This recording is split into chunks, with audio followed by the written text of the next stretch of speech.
دوستو ابھی ایک دو دن پہلے ہی BBC ہندی کی طرف سے ایک رپورٹ جاری کی گئی تھی۔ ہو سکتا ہے آپ میں سے کچھ لوگوں نے دیکھی ہو اور زیادہ تر لوگوں نے نہ دیکھی ہو۔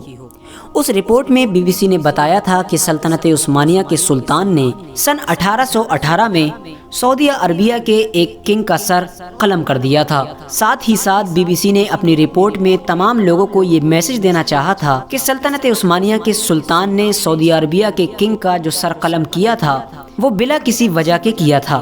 یعنی وہ سلطنت عثمانیہ کو ایک ظالم کے طور پر پیش کرنا چاہ رہے تھے۔ دوستو جہاں ایک طرف پچھلے کچھ مہینوں سے مسلمانوں کی نیو جنریشنز میں سلطنت عثمانیہ کی ہسٹری کو جاننے کا شوق پیدا ہوا ہے، تو وہیں دوسری طرف BBC جیسی کچھ نیوز ایجنسیز نے سلطنت عثمانیہ کے خلاف جھوٹی افواہوں کو پھیلانا بھی شروع کر دیا ہے۔ پچھلے کچھ دنوں سے لگاتار کئی ایسے نیوز چینلز پر ایسی رپورٹس آ رہی ہیں جو سلطنت عثمانیہ کے بادشاہوں کو ایک ظالم کے طور پر دکھانے کی کوشش کر رہی ہیں۔ دوستو یہ بات تو بالکل سچ ہے کہ سعودی عربیہ کے کنگ کا سن 1818 میں استنبول شہر میں سر قلم کر دیا گیا تھا، اور یہ بات بھی سچ ہے کہ سلطنت عثمانیہ کے سلطان نے اس کنگ کا سر قلم کروانے کے بعد بھی اس کی لاش کو آیا صوفیہ مسجد کے سامنے 3 دن تک لٹکانے کا حکم دیا تھا، اور اس سعودی عربیہ کے کنگ کی لاش 3 دن تک لگاتار لٹکی رہی تھی۔ لیکن دوستو آخر ایسی وجہ کیا تھی کہ جو سلطنت عثمانیہ کو ایسا کرنا پڑا تھا؟ تو آج کی اس ویڈیو میں ہم انہی تمام چیزوں پر بات کریں گے اور آپ کو اس کی ریئلٹی بتائیں گے۔ اگر آپ لوگوں کے دماغ میں بھی BBC کی اس رپورٹ کو دیکھ کر کچھ غلط فہمی پیدا ہوئی ہے تو آپ اس ویڈیو سے دور کر سکتے ہیں۔ ویڈیو کو شروع کرنے سے پہلے بس میری چھوٹی سی گزارش ہے کہ نئے آنے والے دوست چینل کو سبسکرائب کر کے ساتھ ہی میں بیل آئیکن کو بھی پریس کر دیں، اور ہماری حوصلہ افزائی کے لیے ہماری ویڈیو کو ہمیشہ کی طرح لائک کریں تاکہ اسی طرح کی نالجبل اور ہسٹوریکل ویڈیوز کا یہ سلسلہ ہم جاری رکھ سکیں۔ دوستو اگر آپ نے سلطنت عثمانیہ کی ہسٹری کو صحیح طریقے سے پڑھا ہے تو آپ نے یہ بھی ضرور پڑھا ہوگا کہ سلطنت عثمانیہ کیسے ختم ہوئی تھی۔ سلطنت عثمانیہ ختم ہوئی تھی فرسٹ ورلڈ وار میں، یعنی پہلے وشو یدھ میں، اور فرسٹ ورلڈ وار میں بھی سلطنت عثمانیہ نے پہلے 2 سالوں میں مل کر جرمنی کے ساتھ فتح حاصل کی تھی، لیکن آخر میں جا کر سلطنت عثمانیہ کمزور پڑتی چلی گئی اور اتنی خطرناک ہار ہوئی کہ اس کو پوری دنیا سے اپنی خلافت کو ختم ہی کرنا پڑ گیا تھا۔ دوستو ان کی ہار کیوں ہوئی تھی؟ ان کی ہار کا سب سے بڑا ریزن تھا عرب کے لوگوں کا بغاوت کرنا۔ اگر عرب کے شیخ برٹین کے ساتھ مل کر عثمانیوں کے خلاف بغاوت نہیں کرتے تو سلطنت عثمانیہ کبھی بھی نہیں ہار سکتی تھی۔ سلطنت عثمانیہ ہاری تھی تو عرب میں بغاوت ہونے کی وجہ سے، کیونکہ آپ نے لارنس آف عربیہ کی ہسٹری ضرور پڑھی ہوگی۔ یہ وہ عیسائی جاسوس تھا کہ جس نے عربوں میں گھس کر ان شیخ لوگوں کو گمراہ کیا تھا اور ان کے ساتھ مل کر اپنی ہی خلافت یعنی مسلمانوں کی ہی سلطنت کے خلاف بغاوت کروا دی تھی، جس کی وجہ سے سلطنت عثمانیہ کے فرسٹ ورلڈ وار میں پیر اکھڑ گئے تھے اور وہ چاہ کر بھی اس یدھ میں دوبارہ نہیں سنبھل پائی۔ لیکن دوستو ابھی تک تو آپ یہی سنتے آ رہے ہوں گے کہ عربوں کے شیخوں نے سلطنت عثمانیہ کے خلاف جو غداری کی تھی یعنی بغاوت کی تھی وہ 1900 کچھ میں کی تھی، لیکن حقیقت یہ نہیں ہے۔ سلطنت عثمانیہ کے خلاف عرب کے شیخوں کی بغاوت بھلے ہی 1918 یا 17 میں نکل کر سامنے آئی تھی،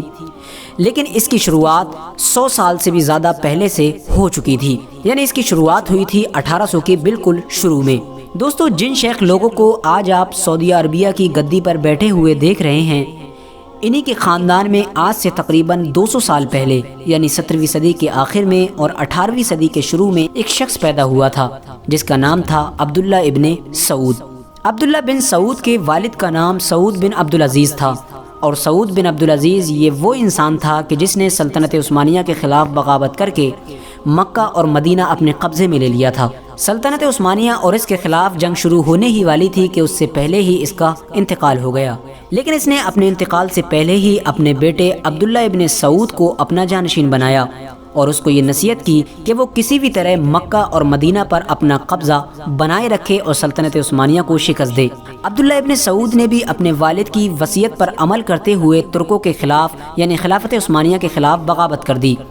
اور مکہ اور مدینہ پر قبضے کو جاری رکھا۔ سلطنت عثمانیہ کے اس وقت کے سلطان نے جب یہ حرکت دیکھی تو انہوں نے مصر سے ایک فوج روانہ کی۔ سلطنت عثمانیہ کی فوج جب سعودی عربیہ میں داخل ہوئی تو عبداللہ ابن سعود ان کے سامنے کچھ گھنٹے بھی نہیں ٹک سکا اور سلطنت عثمانیہ کی فوج سے اپنی جان بچانے کے لیے فرار ہو گیا۔ لیکن آخرکار 1818 میں عبداللہ ابن سعود کو سلطنت عثمانیہ کی فوج کے سامنے سرنڈر کرنا پڑا۔ سلطنت عثمانیہ کی فوج اس کو گرفتار کر کے استنبول لے گئی، جو اس وقت سلطنت عثمانیہ کی راجدھانی ہوا کرتی تھی۔ اس کے ساتھ ان تمام بڑے بڑے لوگوں کو بھی گرفتار کر لیا گیا تھا کہ جن لوگوں نے اس کے ساتھ مل کر سلطنت عثمانیہ کے خلاف بغاوت کی تھی اور عرب کے مسلمانوں کے دماغ میں اپنی ہی خلافت کے خلاف زہر بھرا تھا۔ دوستو، ایک بار کو تو یہ ہو سکتا تھا کہ سلطنت عثمانیہ کے سلطان ان کو موت کی سزا نہیں سناتے، لیکن ان کی موت کی سزا سنانے کے پیچھے جو سب سے بڑی وجہ تھی وہ یہ تھی کہ عبداللہ ابن سعود نے حضرت امام حسین کی مزار کے ساتھ بہت بے حرمتی کی تھی، یعنی ان کی مزار پر حملہ کر کے ان کی مزار کے بہت سارے حصے کو توڑنے کی کوشش کی تھی۔ عبداللہ ابن سعود کی اسی حرکت کی وجہ سے ہی اس وقت کی پوری قوم مسلم اس کے خلاف بھڑکی ہوئی تھی۔ اسی وجہ سے اس وقت کے سلطنت عثمانیہ کے سلطان کو بھی اس کی موت کا فوراً آرڈر جاری کرنا پڑا۔ اس کے علاوہ جن لوگوں کے دماغ میں یہ بات ہے کہ آخر اگر اس نے بغاوت کی بھی تھی تب بھی اسے موت کی سزا نہیں سنانی چاہیے تھی، تو ان لوگوں سے بس میرا ایک ہی سوال ہے، وہ لوگ مجھے دنیا کی کسی بھی ایک ایسی سلطنت کا نام بتا دیں کہ جو سلطنت غدار کو موت کی سزا کے علاوہ کوئی اور سزا سنایا کرتی تھی۔ دوستو، آپ کسی کی بھی ہسٹری پڑھ لیجئے، ہمیشہ آپ کو ایک ہی چیز ملے گی، جس نے بھی سلطنت کے ساتھ غداری کی ہے اسے موت کی ہی سزا ملی ہے۔ دوستو، بھلے ہی 1818 میں عبداللہ ابن سعود اپنی چال بازی میں کامیاب نہیں ہو پایا تھا، لیکن ٹھیک 100 سال بعد اس کی نسلوں نے وہی کام کر دکھایا جو وہ چاہتا تھا، کیونکہ ہم سبھی جانتے ہیں کہ سلطنت عثمانیہ کے خاتمے میں جو سب سے بڑی وجہ تھی وہ عربوں کے شیخوں کی بغاوت تھی، اور آج بھی اس کی نسل میں پیدا ہونے والے لوگ جو سعودی عربیہ پر حکمرانی کر رہے ہیں وہ یقیناً مسلمانوں کے رہنما نہیں ہیں، بلکہ وہ صرف اور صرف مسلم دشمنوں کے ہاتھوں کی کٹ پتلی بنے ہوئے ہیں، اور وہ آج بھی ہر وہ کام کر رہے ہیں جو خود مذہب اسلام کے خلاف ہوتا ہے۔ اللہ تعالیٰ سے دعا ہے اللہ تعالیٰ ہم سب کو ہدایت نصیب کرے۔ اسی کے ساتھ آج کی ہم اپنی ویڈیو کا یہیں پر اختتام کرتے ہیں۔ ویڈیو پسند آنے کی صورت میں ویڈیو کو لائک کر کے اپنے دوستوں، احباب، رشتہ داروں کے ساتھ ضرور شیئر کریں۔ السلام علیکم ورحمۃ اللہ وبرکاتہ۔ اللہ حافظ۔